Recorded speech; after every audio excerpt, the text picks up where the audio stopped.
Now then folks, it's the 6th of December. Just going to do a little video on the cows. We'll go up and feed the cows now and just have a quick look at them. It's quite cold at the moment, which is good. Nice dry weather. -3 I think it's giving tonight.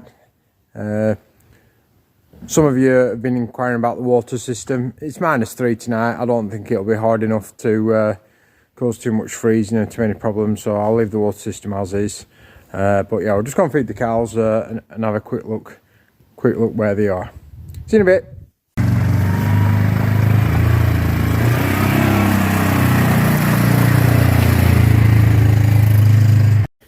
So yeah, we've come up to do the cows, and the swales have managed to break through into the cows, and it's no problem because we'll be moving them all soon. But yeah, here are the cows.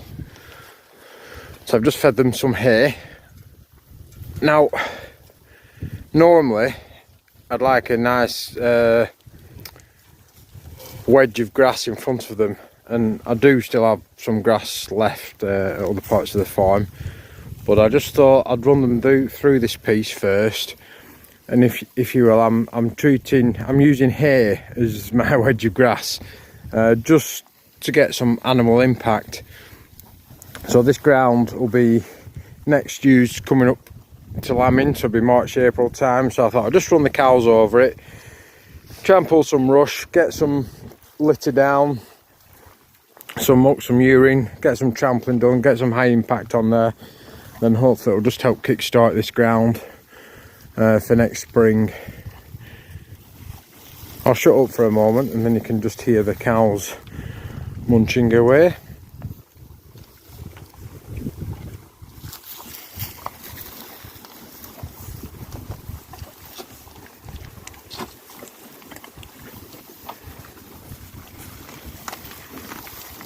They're all pretty content. So yeah, I'm just going to run over this piece and then I'm going to move the cows up to some deferred grazing, and then probably use less hay then, but just yeah, just trying to improve the ground all the while, and it's all about having that wedge of grass in front of them.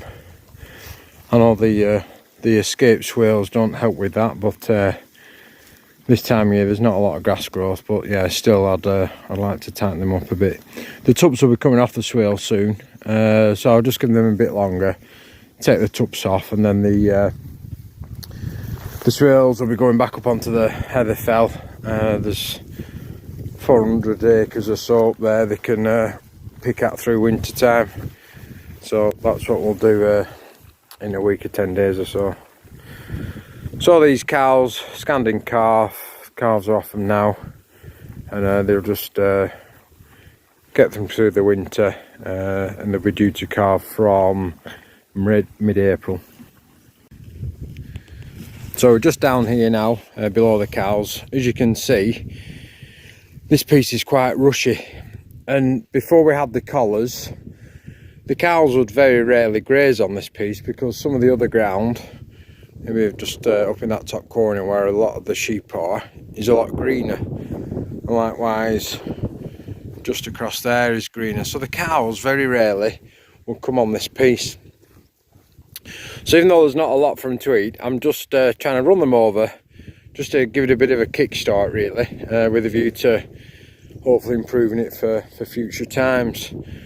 So we'll look at the ground here, and yeah, there's a few hoof marks, but they've not sunk in that much.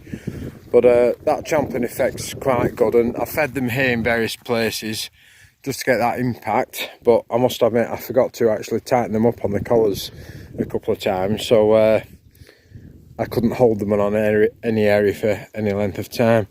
If you just look here, it's absolutely covered in cow pats. So I'm hoping it'll really help kickstart this ground, and you know, just making them graze it really. Go over this ground and graze it. So that's the plan anyway. So they're up there in quite a tight area, so I am going to do the collars. I'm going to hold them there for maybe a couple of hours, just to really get that impact and trample that area of rush. And well, I'm off for a few days now. I'm about at home, so I might try and get quite a bit of this rush trampled. Again, it's all like for next year, and to help hopefully rejuvenate this this bit of ground. So some of you might wonder if the cows how's the diet, and I've just been looking here now, and most of the cow pats are alright, but there's one or two just looking a bit too tall for my liking. So I think we're alright here with the diet they're on, but you won't want too many like that because they're not getting enough protein there, because like I say, it is hard ground. So I mean hard as in undernourished, and the grasses aren't that great. So I always keep, as sad as it may sound, I always keep an eye on the cow pats. So one's there, bob on, they're alright, especially for this time of year. But yeah, hopefully you can see that we've got really good coverage here, and yeah, it'll be the most fertiliser this ground has had for some time actually, albeit natural cow pat fertiliser. Anyway, my young helper's bringing the quad down now, and yeah, I'll tighten the cows up. I'll just put it on the end of this video. I'll just work out the animal density, just for curiosity really, just see what sort of weight we have on that area. So folks, I've just worked out the stocking density of the cows up there, and so it's 39 times 500, so that's the approximate weight of the cows each, average. That comes to 19,500 kilos. Divide that by the area of land they're on. So from my North Ends app, I can see it's 0.02 of a hectare. So 19,500 divided by 0.2, and it comes to 975,000 kilos per hectare, which is, people talk of 1million kilos per hectare stocking density for these big mob grazers. So that's pretty high animal density. So these guys who use that quite frequently, they're on about 7 or 8 moves a day, and the cows are you know, really tight up like that, but they constantly moved on to fresh grass all the time. Obviously in this case that isn't the case, you know, we've just fed them here, but I'm just getting that animal impact there just to see what it does really. A lot of this is about experimenting and just see what you can do with your land, and you know, keep them moving and just really wake that land up.